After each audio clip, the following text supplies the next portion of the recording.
शिनोर से ये खबर सामने आ रही है, जहां पर तालुका वसावा समुदाय की ओर से विश्व आदिवासी दिवस को मनाया गया। हर साल 9 अगस्त को विश्व आदिवासी दिवस मनाया जाता है।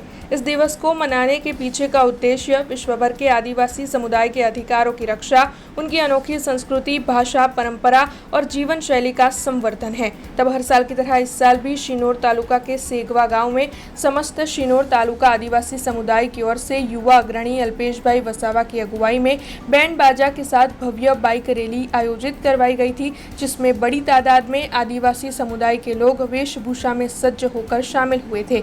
ये रैली सेगवा गांव से निकली थी और विभिन्न गांवों में घूमकर सेगवा गांव ही वापस लौटी थी। હું અલ્પેશ વસાવા આદિવાસી વિશ્વ દિવસ નિમિત્તે ઉજવવામાં આવેલ છે। તબ શિનોર તાલુકા સમાજ દરેક વ્યક્તિએ દરેક સહયોગ